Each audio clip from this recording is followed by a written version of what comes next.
Всем привет, с вами Костян, мы по-прежнему во Вьетнаме. Сегодня на обзорчике новое местечко, которое здесь открылось, оно называется Mup Garden, как-то так, короче говоря, не знаю, что обозначает. Открылось совсем недавно, на картах его еще на гуглах картах даже толком нет. Что за блюдо, я, честно говоря, тоже пока не понял, потому что, да, я, конечно, понимаю, здесь кальмар, креветки, курочка, рыба и так далее, но остальные названия я не очень понял. Один единственный отзыв на Google картах, который здесь присутствует, это очень все здорово, хорошая вкусная еда. Мне особенно понравился монгольский желудок. Короче говоря, вот давайте посмотрим, что здесь подают, ну, кроме монгольского желудка. Сделали мы уже заказ, точнее, Туин его сделала, потому что, действительно, это один из тех случаев, когда я практически ничего не понимаю в меню. Я прекрасно, в общем-то, морепродукты, особенно всякие, и части говядин, короче говоря, нормально понимаю, что в меню написано на вьетнамском. Здесь же я разобрать, честно говоря, не очень могу, потому что здесь какие-то особенные, видимо, подаются части. Посмотрим, короче говоря. Что сказать по ценам? От 80 до 150 это в среднем. То есть берите так, 110, это будет нормальная цена за одно блюдо здесь. Есть подешевле, есть подороже, потому что, ну, например, хот-поты здесь не самые дорогие. Самый дорогой 349 тысяч, самый дешевый, в свою очередь, 239 тысяч, что для хот-потов, я считаю, в общем-то, и неплохо. Так что менюха, в общем-то, вполне себе приемлемая. Ну а по качеству и по вкусноте давайте смотреть. Что-то уже к нам скоро подъедет. И вот первое блюдо нам уже подъехало, и я до сих пор не знаю, что это такое. Стоит оно, самое главное, 79 тысяч. Жареная перепелка с тамариндом и пряным маслом. Вот это понятно, почему я не распознал это, как говорится, потому что таких слов я еще не знаю. Это действительно интересно. Ну, по крайней мере, первый раз попробуем. А ты что, на телефон сел, что ли? Че он тебе кривой? Так и ему хана. Все, его вздуло, вон, видишь, все. Он на чехле только держится, и все. На последнем издыхании. Пробуем. Перепелочку-то мы еще ни разу здесь не заказывали. Слушайте, ну вот, начинаешь при ближайшем рассмотрении, когда это дело разглядывать, очевидно, это не перепелка, а это скорее перепелиные яйца. Потому что для самой-то перепелки, очевидно, во-первых, низкая цена, а во-вторых, ну это ни разу не похоже ни на какое-либо мясо. В целом, перепелиные яйца, почему бы, как говорится, и нет. Но перевод, ну да, хромает. А чё, с перчиком перепелиных яичек, чё бы и нет. Ромка тут говорит зародыши, и я начинаю переворачивать, и да, на именно яйца это не очень-то похоже. Это, видимо, те самые зародыши внутри яйца, которые, значит, которым не удалось дородиться. Так и попробуем. Это зародыши. А на мой взгляд, зря они вот так вот завалили все соусом. Соус неплохой, вкусный. Это действительно тамаринд, много арахиса, остроты. Но за всем этим самого яйца вообще не чувствуешь. Ну, не яйца, а зародыша. Я пробовал уже и куриные зародыши, и утиные зародыши. Они интересны своими частями. Ну, имеется в виду, то есть там отдельный желток, отдельный белок, который вот я люблю как раз расщепить это на отдельные части и кушать их по очереди. Потому что там, где голова, перья, какие-то желудки, мне эта часть не особенно нравится. Здесь же, ну, понятно, очень малюсенькая птичка, и уж тем более малюсенький зародыш. Но здесь, ну, как-то все очень сильно теряется за счет вот этого огромного соуса. Я не могу сказать, что какая-то противность. Кроме соуса, просто не пойми что. Мой вердикт такой. Соус необычный, интересный. Тамаринд, он действительно необычную штуку дает. Что же касаемо самого наполнения этих яиц, точнее зародышей, они никакие. Ну, Ром, давай парочку штук тоже пробуй. С точки зрения экзотики попробовать можно, не более того. Мне бы вот хотелось, чтобы они такие, знаете, вот как тот белок в курином, например, зародыше, чтобы он такой пожевать. Он такой резиновый прям. Здесь этого никакого ощущения нет. Ну, Роман, теперь твое мнение. Мое мнение, что этот соус, он не сочетается со вкусом зародышей перепелиных яиц, потому что я их много раз пробовал. У них такой нежный вкус, и им подходит больше всего просто соль и перец, чтобы просто подчеркнуть вкус. А здесь вкус соуса, он слишком мощный, и он больше подойдет к какой-нибудь рыбе, например. А вот к этим яйцам он вообще не подходит. Ну, что я вначале и сказал, то есть ты самих зародышей не чувствуешь. Рома, как-то сказать, более конкретно пояснил, почему. Потому что здесь кроме соуса, в общем-то, ничего и нет. Подай под ним что угодно, и будет только соус. Ну, окей. Только мы с Ромой заговорили о том, что достаточно долгое обслуживание. Кроме нас еще один столик только занят. И между первым блюдом и вторым прошло минут где-то 10. И Рома резонно замечает такой: а если бы у них, значит, было занято тут все столики, 10 столиков, сколько бы нам пришлось ждать? Непонятно. Принесли следующее. Сейчас будем узнавать, что. Но с виду это похоже на свинину, соответственно, грудинку какую-то обычную. Не знаю, почему Туин заказала. Ну, давайте посмотрим, что это такое, и перевод в меню. Что же и это у нас такая? Свиная грудинка на гриле с листьями мак-мой. Мак-мой. Ну, выглядит как-то обычно, непонятно, почему, честно говоря, Туин это заказала. Ну и ладно, стоит это у нас 99 тысяч, соответственно, давайте-ка пробовать. Для начала просто так, кусочек. Что за соус, непонятно. Не, ну просто так это как будто бы китайские вот эти 5 специй. Надо с этим соусом. Потому что так это обычная вот стритфудовская свинья, которая везде вот продается. Это довольно острый, при этом кислый. Вот этот вот перечный соус, который мы готовили. Есть красный, есть зеленый. Его еще часто со сгущенкой готовят. Этот, по-моему, без сгущенки, это просто обычный. Ну, прикол в этом есть. Это блюдо, в общем-то, на мой взгляд, зайдет практически всем нашим людям, потому что здесь ничего необычного нет. Это вкусно, это достаточно обычно. Знаете, мне часто пишут в комментах: Костян, пробуй что-нибудь такое необычное, чтобы нас удивить. Ну вот, например, перепелиные зародыши, то, что мы сейчас попробовали, да, это, надеюсь, вас удовлетворит. Это крайне необычно. Но и обычные блюда тоже никто не отменял. Ты приезжаешь такой и: ребята, а можно мне от этой необычности куда-нибудь деться? Вот, пожалуйста. Вполне себе китайская свининка с острым соусом. Роман, welcome. Соус, кстати, и правда неплох. Что-то маловато, только одну плошечку дали. Мы еще вот это не замутили, к предыдущему блюду это давалось. Но это как обычно. Острый перец, лайм и соль. Ну, я уж не знаю, что здесь может дополнительно сказать. Ром? На мой вкус идеально. Я люблю вот свинину 5 специй, и приготовлена круто. Она достаточно сочная и корочка хрустящая. Но, собственно, как в стритфуде готовят. Да. И что круто, то что в ресторане по цене стритфуда ты получаешь то же самое офигенное стритфудное блюдо. Здесь чуть-чуть побольше, мне кажется, чем в стритфуде даже дают. больше, да, здесь побольше порция. В общем-то, грудинка не пересушенная, вполне себе хорошая, качественная. Все. Давай вот этот соус готовить и ждем следующее чего-нибудь. А это у нас приехало, господа, жареные мидии с рисовым пирогом. А только что он мне давал другой перевод. Только что он мне давал жареный рис с каким-то там не пойми чем. Ну ладно. Во, теперь черпает рисовую бумагу. Вот так и доверяй переводчику. Понял вас?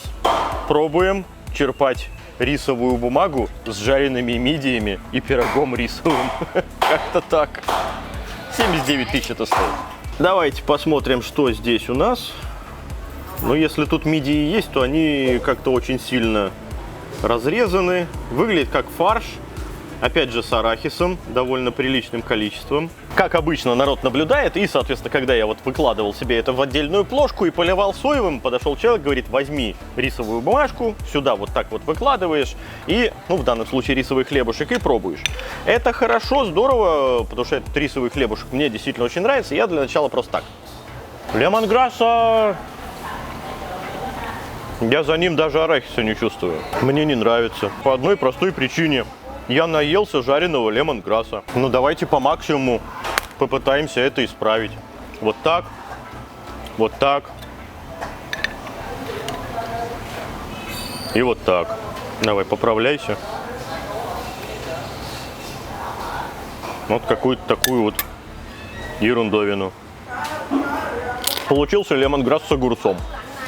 Даже рисовая бумага не помогает. Ребят, это надо балансировать. Арахиса не чувствуется. Вы представляете, насколько мощный сам по себе арахис имеет вкус? Жареный лемонграсс И все. А дальше ты его... Я даже вот этой остроты, я ж перчик тоже съел. Даже остроты-то этой не чувствуешь вообще. Ром, соевого-то даже не чувствуется. Ну просто, это что-то. Я первый раз такой вот ем, чтобы вот в таком количестве давали. Нет, фанаты найдутся, очевидно. Послевкусие, вот да, арахисовый немножко есть, вот сейчас появляется. Тонь молодец в этом плане. Да, мы такого не пробовали. Где там мидии? О чем там речь? Там можно назвать, я не знаю, самый крутейший вагю во всем мире. Плюс вот это. Что угодно там. Лобстера туда напихай, и, я не знаю, перепелиных вот этих зародышей, еще что. Ну, нет, это... Баланс не соблюден полностью. Ромка сидит и занимается вот этим. Пытается где-то что-то там найти. Я вот не знаю. Просто, ну, лемонграсс я понял, арахис я понял, я пытаюсь найти мидии, но здесь какие-то вот Да фарш какой-то мелкие, непонятный. не, это прям цельный морепродукт, но это какой-то супер мелкий, типа как головы кальмаров, знаешь, вот на это похоже. Но это что-то другое, может какие-то улитки или что-то из этого. Ну да, я нашел, это мясинка малюсенькая. Вот она. Не, она полностью маскируется количеством лемонграсса. Ну, знаешь, Ну что ладно, скажу? давай. Мне очень нравится, когда, допустим, козлятина или говядина приготовлена в огромной куче лемонграсса. Помнишь, лемонграсс такой заказывал? Да, но она готовится на подушке, она не смешана, Не-не-не-не. чтобы ты этот лемонграсс ел. Именно жареная с нарубленным лемонграссом, и ты ешь вместе с лемонграссом. Ну. И здесь, собственно, тот же самый вкус, только у тебя не мясо под лемонграссом, а у тебя арахис под лемонграссом получается. Ну, прикол есть, конечно, но второй раз я бы не стал заказывать. Ну вот именно, что на разочек попробовать и не понять вообще для чего это. Ну, окей. Бежим дальше. Вот подъехало очередное блюдо. Давайте смотреть, что у нас тут за перевод. Так, давай, переводи. Жареная смесь овощей и грибов. Нет. Да, правильно, вторая позиция сверху. Раз, два. Вот это. Малазма бауноухотиу. Это не помогает. Давай, переводи еще. Нго, но тушеный бау без грибов. Как без грибов? Я вижу грибы. Здесь много грибов. Переводи еще лучше. Давай. Ну, вот это, вот это. Нет, давай еще. Я знаю, ты можешь. Давай, подбирай. Вот это, да, вот это подбирай, ну. Не-а. Я же откровенно вижу, что здесь написано жареные грибы с чем-то. Ну, лягте на живот и отпустите. Все, я все, хана. Все, вот, грибы, баньбау, тушеный. Вот, он справился. Я уже собрался его выключать, поэтому он справился. Тушеные грибы. Ну и в данном случае, пускай он их называет как угодно, потому что я-то вижу, что это королевский устричный гриб. И очевидно тушеный, и очевидно с перцем. Google ты Google.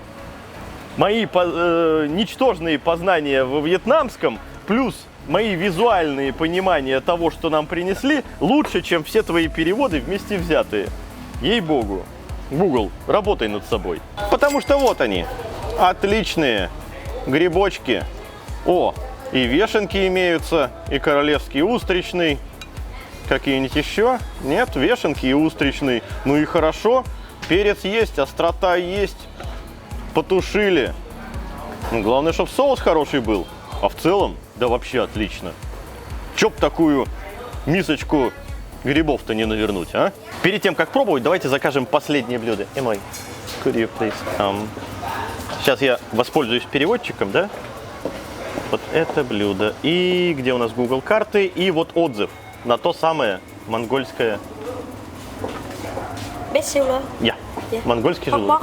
Я. А, это хот-пот? А, это хот-пот. Ну давайте, раз уж что, не отказываться же. Ну, хот-пот так хот-пот, окей. Come on. Последнее будет у нас монгольский желудок, который оказывается хот-потом. Вот и хорошо. А мы к грибочкам тогда приступаем. И всех вместе грибочков. Давай вот так. С вешенками. Они даже вместе с корнями, со всеми делами вот так вот тебе. Ну и ладно, это не самое ужасное. И хорошенечко соусом еще вот так все это дело полить. Красота. Ну и начнем, грибочки. Класс, хрустящие, хорошо. По большому счету, это первое блюдо, которое я сегодня ем, наверное, с полным наслаждением. Это классно сделано. Ну вот такой куст могли бы, честно говоря, наверное, и разрезать. Но как подали, так и попробую. Это, ребят, здорово. Это, можно сказать, самое дешевое сегодня блюдо, 69 тысяч. И самое вкусное. Вопросов вообще никаких нет. Вот эта подливка. Это загущенный перечный соус. Загущенный, очевидно, крахмалом. Чуть-чуть остренький, за счет черного перца. Достаточно ароматный. Не знаю, остальные составляющие здесь какие. Может быть, чуть-чуть где-то тамаринда, еще чего-то. Не исключено, что, скорее всего, это вообще устричный соус. Да, похоже, это устричный соус с черным перцем дополнительным и немножко загущенный. Это кайф. Ромка, пробуй обязательно, ну, потому что это первое, что я бы сегодня вот взял вот такой горшочек себе. Вот придя я в ресторан, и весь бы вот так вот совершенно спокойно навернул. Вообще без вопросов. Ну, другое дело, что много грибов может быть не очень полезно для желудка. Это все-таки тяжелая пища, вы знаете, да? И, соответственно, а вот если на двоих, вообще вот так. Главное, что они не передержаны, они не превратились в вату, что можно сделать с грибами. Прекрасный соус. Вешенки, королевский устричный. Ну и чеснок еще, да. Ну что, Ром, разделишь ли мои восторги? Да, грибы очень круто приготовлены, вот они прям хрустящие остались и с мощным грибным вкусом. Угу. А подлива, но она на любителя, потому что я вспоминаю ресторан, где мы были вегетарианский, помнишь, там была грибная тарелка. Вот там мне прям намного больше понравился соус, чем вот этот вот. Но, в принципе, тоже хороший. Просто если сравнивать, тот намного лучше. Ну, ты знаешь, вот я здесь заступлюсь немножко. Они разные. Ну да. Да, там вкуснее, потому что там как раз тоже с устричным, по-моему, было, да? Там, по-моему, даже написано было. Вот здесь вот обзорчик появится, соответственно, можно, как говорится, сравнить наши отзывы про то. А это первое блюдо там в том обзоре было. И я помню, мы тоже, как говорится, в таких восхищениях были. Короче, грибные горшочки, они умеют готовить. Что там, что здесь. Это классно и здорово. Ну а у кого чуть-чуть повкуснее получилось, да и ладно. Если фанат грибов, и здесь можно попробовать, и там можно попробовать. Ну а теперь ждем хот-пота. Финальное на сегодня блюдо.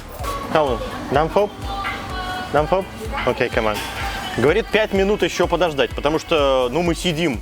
Мы же заказали, вы видели, еще до того, как мы начали пробовать грибы. Мы уже их попробовали, сидим здесь с Ромкой, скучаем. Уже прошло минут 20, наверное, с лишним. И до сих пор нам никакого хот-пота. И, ну, потому что я уж думаю, ребят, если через 5 минут не принесете, мы уже тогда свернемся и уйдем. Ну, то что такое, полчаса ждать следующего блюда? Это перебор. Это, опять же, небольшой камушек в их огород, потому что, ну, обслуживание достаточно долгое. Новые люди приходят, моментально им сразу же на стол что-то приносят. А когда ты вот сидишь, как-то непонятно. Ладно, обещала 5 минут. Сейчас у нас 19:16, 19:17 вот переключилась. Надеюсь, до 25 минут принесут. И мы здесь не одни такие. Вон там с соседним столиком люди сидят и снимают ASMR-контент. Только я что-то не вижу у них качественного оборудования звукового, чтобы хороший-то ASMR получился. У них там айфончик, да, Ром, или что это? На айфончик снимают. Пилят контент люди кругом. Нам дополнительно принесли лапшички, гнездышки. Ну, это, кстати, не самая вкусная лапша здесь. Morning Glory, потом вот эта кисленькая трава. И что там? И что там? А и все. Ну, Morning Glory мы обязательно запихнем. Окей, ага. Это самый дорогой хот-pot. Но ничего. Вот и проверим, как говорится. 349 он стоит.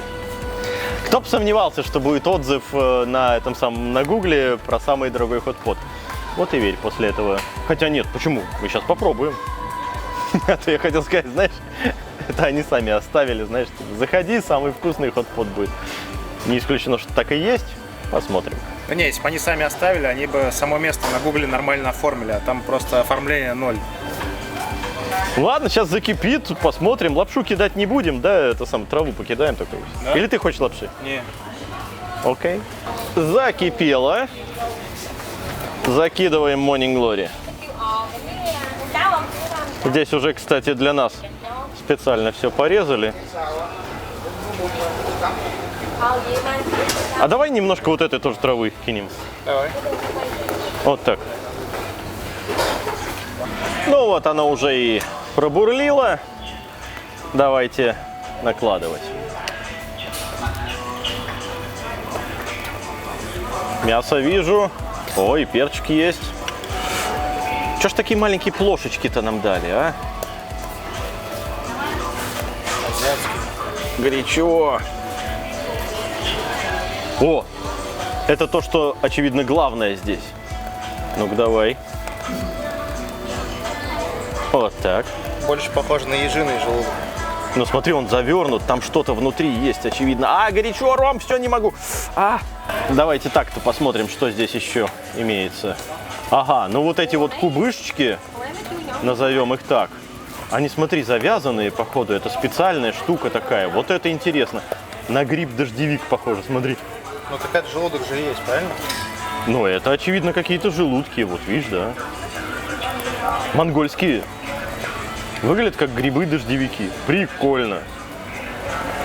Ну и мяско. Мяско тоже имеется. Мы сейчас немножко посидели, погуляли с Ромкой. Помимо тех ужасов, которые мы прочитали, как там в Монголии готовится, значит, мясо В общем, ладно, даже говорить не буду. Короче говоря, пришли к мнению, что, в общем-то, и правда, это, соответственно, должен быть желудочек, который, значит, начинен чем-то. Я пока сюда его отложу, пускай остывает, потому что я хочу это как пельмешку съесть полноценно. Пока что это очень горячо. Затестим бульон. Ну, в хот-поте бульон одно из самых главных. Для меня, для них нет. Не забывайте об этом. Неплохо. Травы много. Но это то, что мы накидали. Такой... Не, бульон вполне. Где вот кусок мяса? Интересно, что за мясо? Ну, это не свинья, это очевидно, это понятно по волокнам. Хорошая, вкусная, мягкая, на удивление, говядина. А тофу крайне пресный. Он даже бульоном не пропитался. Так, а что здесь еще? О, лучок. Сладенький, неплохо. Так, ну ладно, и трава. Ну, тут тоже с лучком. Все очень неплохо. На мой взгляд, действительно у них достаточно нейтральный. Нет вот какой-то вонючести, как Рома не любит, значит, вот этого корня там лотоса или корня, или что ты там не любишь, не банана, а как он? Ну, либо бывает корень лотоса, Да. либо бамбук. А, бамбук. Этого ничего нет. Это вполне себе нейтральный, симпатичный бульон. Ну, то, что мы травы накидали, это уже дело десятое. Сейчас подостынет и попробуем. А ты пока вот по бульону, ты что же попробовал уже, да? Да, отличный, в отличие от большинства хот-потов, он именно как суп в нашем понимании. То есть это просто наваристый бульон, который можно полностью съесть. Потому что в большинстве хот-потов здесь ты его полностью съесть не можешь, он супер-супер ядреный, супер с кучей специй и так далее. Вот, допустим, или с кучей остроты. А здесь просто как обычный суп в нашем понимании. То есть мне понравилось. Здесь к нему подается еще такое небольшое количество рыбного соуса с остротой. Ну, это, очевидно, не туда прям заливать, а вот себе в мисочку, значит, немножко положить. Ну и, опять же, лапша и так далее. То есть, но это хот-pot. Ну, на троих-то минимум. Это прям на троих объестся. Ладненько. Слушай, а зачем ножницы? Вот, кстати, я так и не понял. Это для лапши, скорее всего, если ты лапшу закидываешь. А, ну, может быть, может быть. А давайте разрежем, посмотрим. Так все-таки надо резать. Нитку отрезать, которая... Ага, ага. You. Hello. Hello. Ага.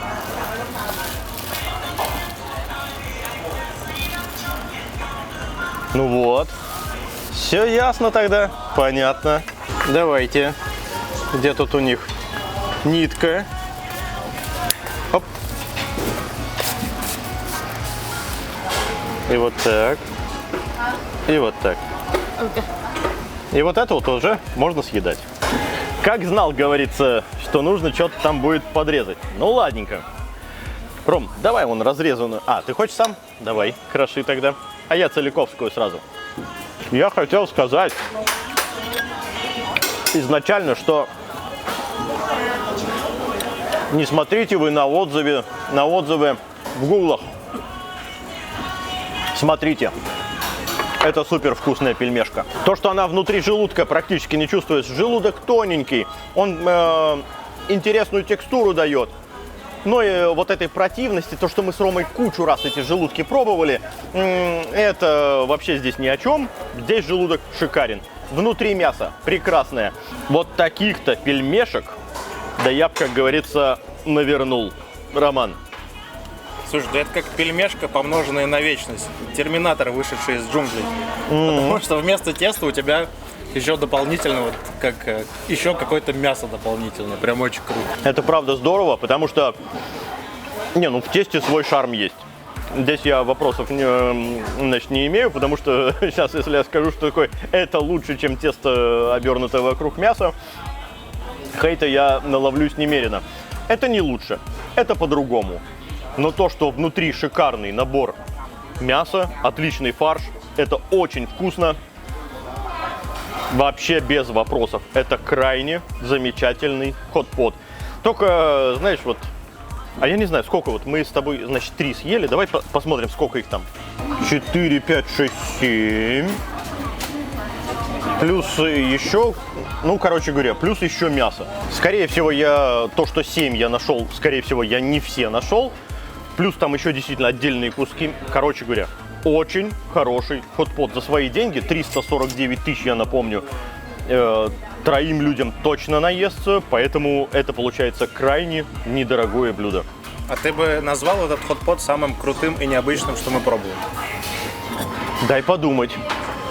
Наверное, самый необычный, если ты имеешь в виду именно необычный, это был, помнишь, где еще вот такое огромное блюдо всякой травы подавалось, там куча креветок, мы там сидели под каким-то пальмой какой-то. Панда Фуд назывался ресторан. Панда Фуд назывался. Да, наверное, вот тот, пожалуй, самый необычный, а это самый вкусный. Вот бульончик бы еще помяснее, тогда бы совсем хорошо. Короче говоря, не зря, как говорится, обратились к комментарию в Гугле и заказали. Это, ребят, здорово. Гугл и комментарии работают? Никогда бы не думал. Вот вы знаете, под конец они меня крайне порадовали. Действительно необычно, действительно очень вкусно. А если учитывать, что этот хот-pot очевидно не на одного человека, то и недорого получается. Как я и говорил в самом начале, средний чек здесь получается, наверное, где-то 100-110 тысяч на одного. Что, в общем-то, очень даже неплохо, ты наешься сытно. Некоторые блюда, надо сказать, здесь, конечно же, вызвали у меня вопросы, потому что кроме соуса ты, в общем-то, ничего и не чувствуешь. Ну, а грибочки и финальный монгольский хот-pot, назовем его так, просто эти блюда меня порадовали в крайней степени. Огромное спасибо всем тем, кто уже поддерживает канал, потому что сейчас, к сожалению, не получается, нет такой возможности выпускать контент без вашей поддержки. Напомню, как это можно сделать. Разовый донат, естественно, все ссылочки в описании, плюс на подписка на Бусти, Патреоне, и сейчас еще появится дополнительная возможность задонатить на PayPal. Без вашей поддержки мы, к сожалению, никуда. Всем огромное спасибо. Помимо еды, здесь еще и достаточно уютненько. Ром, покажи эти простынки, это необычный дизайн. Ну а с вами был Константин, для подписчиков Костян. Всем пока. И небольшой постскриптумчик. Последнее время, видимо, время, значит, от отпусков началось. Народ в телеге со мной связывается и говорит: Костян, еду во Вьетнам, можете что тебе прихватить? Из разных городов едут, и из Пензы, и из Екатеринбурга, и сейчас из Питера тоже едут. Я говорю: да нет, ребят, ничего особенного мне везти не надо, но в то же время я могу вам помочь со всеми вещами, которые здесь обычно для туриста достаточно сложные. То есть найти дешевые сим-карты, подешевле взять в аренду байк, автомобиль, путешествие по Вьетнаму, соответственно, Ромка этим занимается. Никаких вопросов. Мы не исключено, что скоро сделаем действительно это как официальную такую вот помощь людям, которые приезжают, чтобы тюленям не лежать на пляже, а было бы чем заняться. И, соответственно, по поводу этого ресторана, что я хотел сказать. Вот вы знаете, не знаешь ты, куда сходить. Вот приехал турист, и больше, чем 2 блюда, вот не хочешь ты пробовать, не хочешь объедаться. Вот взял грибочки и взял этот хот-pot. Мне это место именно этим и понравилось.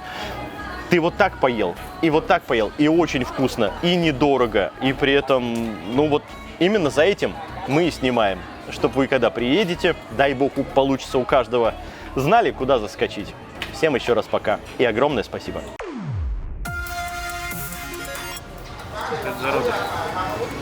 Зародыши, думаешь? Ладно, не попробуешь, не узнаешь. Сужение желудка и кишечника. Это, видимо, предстоит нам после того, как ты это съешь. Зизифус, Ром. Твой любимый. Вот смотри, он еще не закипел. Получается, чтобы просто собрать этот бульон, у них ушло примерно 40 минут. Это очень странно. Это да. Вот так. Не могу, все. Твою мать!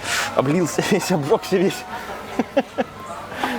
Это плохая идея накладывать, когда у тебя здесь пламя просто полыхает с этой стороны. Да выруби пока запись-то, что ты это самое.